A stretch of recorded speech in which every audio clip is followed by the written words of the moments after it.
इलेक्ट्रोनोवोन आपको याद होगा, सुप्रीम कोर्ट ने मोदी सरकार की तरफ से लाई गई स्कीम इलेक्ट्रोनोवोन, जिसके जरिए चंदा लिया जा रहा था, जिसको असंवैधानिक बताया, खारिज कर दिया और उसके बाद में बीजेपी पर कोई असर नहीं पड़ा, बल्कि बीजेपी इलेक्ट्रोनोवोन से जितना पैसा बीजेपी को उस वक्त में तब आ रहा था, उससे कहीं गुना ज्यादा पैसा बीजेपी को अब आ रहा है। और जितना पैसा उद्योगपतियों के द्वारा, बिजनेसमैन के द्वारा राजनीतिक पार्टियों को दिया गया, उसका 85% पैसा अकेले बीजेपी के पास में गया है। 6,000 करोड़ रुपया सिर्फ एक साल के अंदर बीजेपी को चंदे के रूप में प्राप्त हुआ।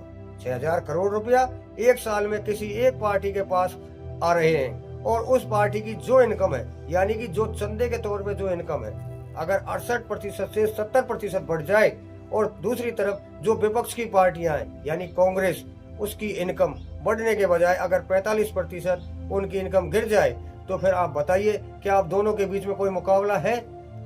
और भी यानी इन दोनों पार्टियों के बीच में कोई मुकाबला हो भी नहीं सकता। इसलिए लोग सोशल मीडिया पर लिख रहे हैं कि भैया मोदी ही जीतेगा, चुनाव तो सिर्फ मोदी ही जीतेगा।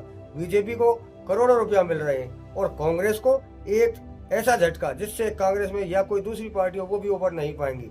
और ये मेरे पास में नहीं, मैं ये नहीं कह रहा हूँ, बल्कि बीजेपी ने खुद से चुनाव आयोग में जानकारी दी है। और ये सबसे बड़ी बात यही है कि ये व्हाइट मनी है। जो चंदे का पैसा आपको बताने जा रहा हूँ, ये व्हाइट मनी है। व्हाइट में इतना पैसा आया और बाकी जगह पर कितना तरीके से किसकी कितनी गाड़ियां चलती हैं, किसके कितने हेलीकॉप्टर हैं, कहाँ कहाँ पर प्रचार प्रसार में कितनी मदद दी जा रही है, कहाँ पेट्रोल पंपों से पेट्रोल भराए जा रहे हैं, फिर भी में बांटा जा रहा है। वो सारी चीजें आप छोड़ दीजिए, वो तो नीचे से पता नहीं क्या क्या हो रहा होगा।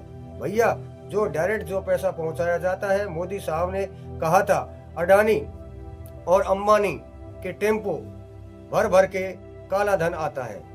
कांग्रेस ने ये बताया है कि सरकार में तब भी थे और आज भी हैं सरकार में, लेकिन कोई जांच अभी तक नहीं हुई है। देश के प्रधानमंत्री ने ऐसे ही ये सारी बातें बोल दी गई हैं।